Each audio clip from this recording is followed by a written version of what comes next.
I want to pull one point. I wish we had an hour.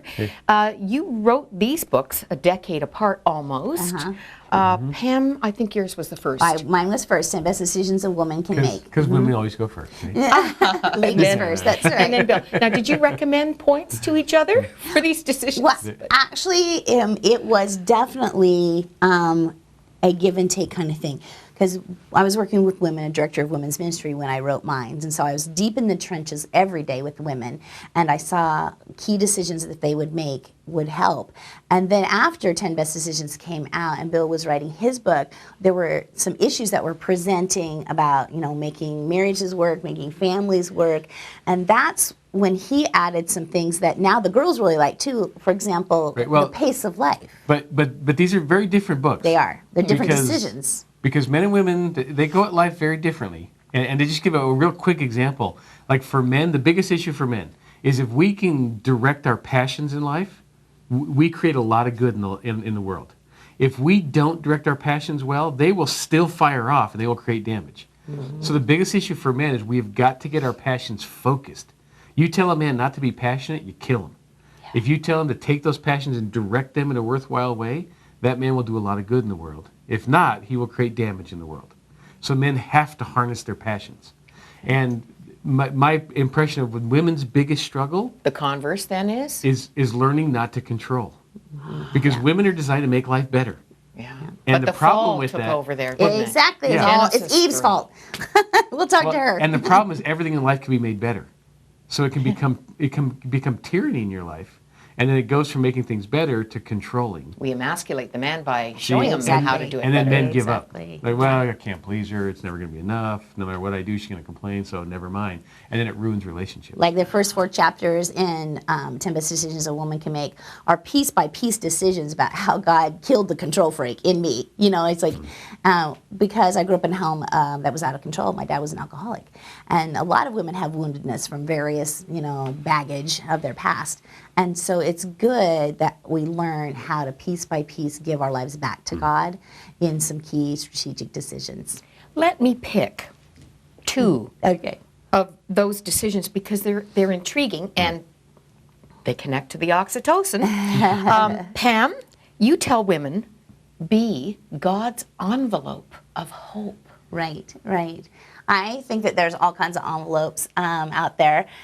God tells us there's all kinds of verses about you are the light of the world, you're the salt of the earth, you are God's envelope, basically. You're a letter for Christ. And so I think every woman is a unique envelope. Now, some of us are all like bling and bright colored party envelopes. And then some women are beautiful stationery, like their stationery matches their shower curtain, matches their, doggy collar, matches the placemats. They're kind of like Martha Stewart without the jail sentence. And then some women are those, letterhead kind of women where all the details of the world run through their fingers. And then some women feel like, I'm just a manila envelope. But really important documents often come in manila envelopes. And then some women are kind of like those FedEx packages. They just do things faster than everybody else. But every woman is an envelope carrying the golden message of hope and help to a world that desperately needs God's love.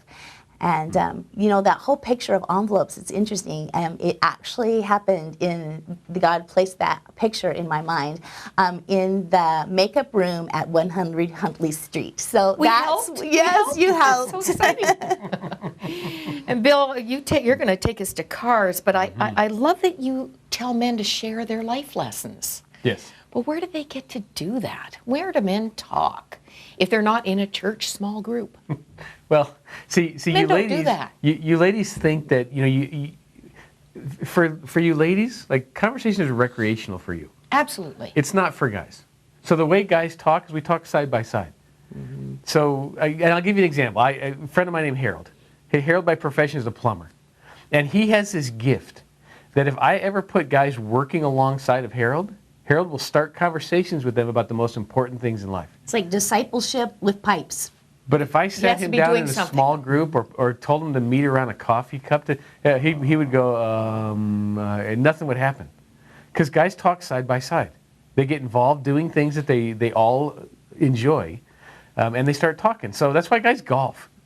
They love golf, but they talk in the cart while they're driving. Guys love doing projects together, because when they're doing projects together, it frees them up to be able to interact.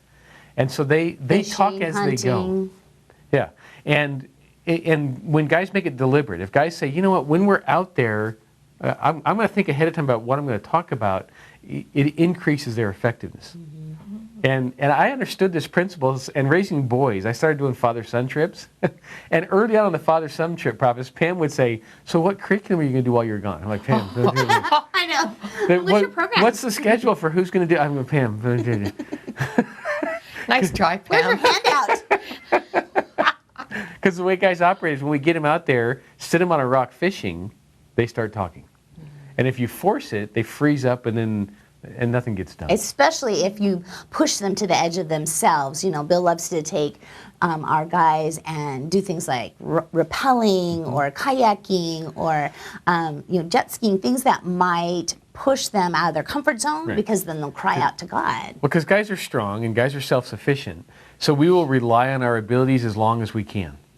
And when we get to a point where we don't know what to do, or we realize I don't have enough strength, wisdom, or whatever it is, at that point, men cry out to God for help. And so Bill can create teachable moments with our boys by taking them on some of these father-son adventures. And I think I remember you saying on Huntley Street, and I always wanted to go back to this. Did you say that our chemistry changes over food?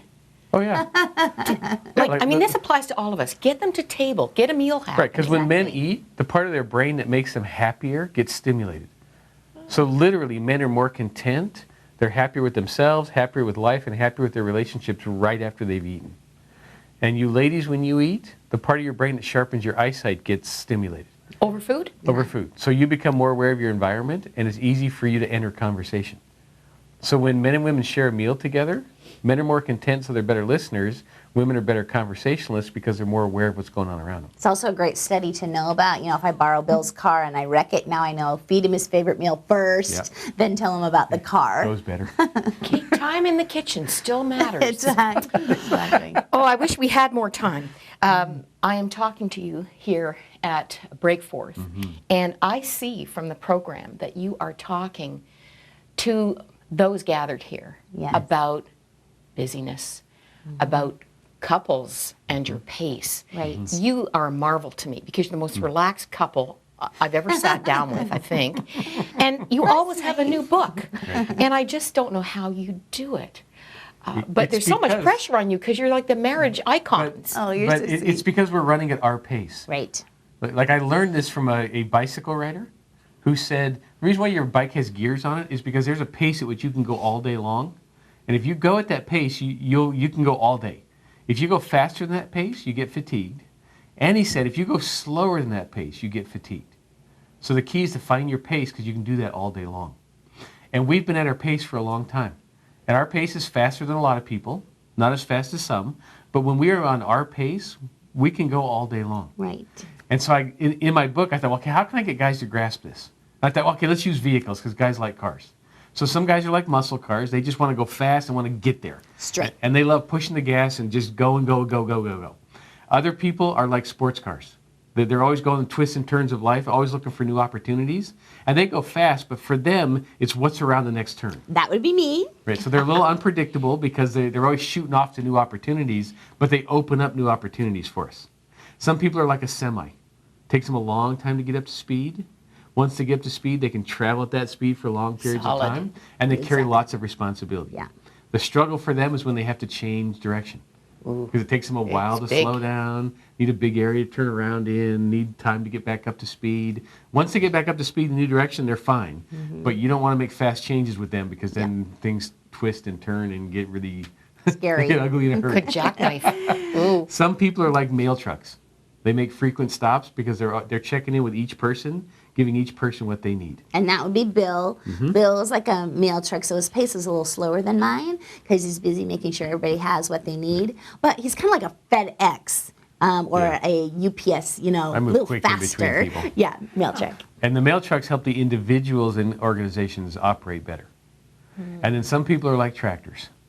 They have one speed, and that speed is slow. And you don't speed them up, They always go at the same pace, and it's always a slow pace. But when you're snowed in, you don't want a race car, and you don't need a mail truck, and what you really need is a tractor, a Being snowplow. there. Yeah.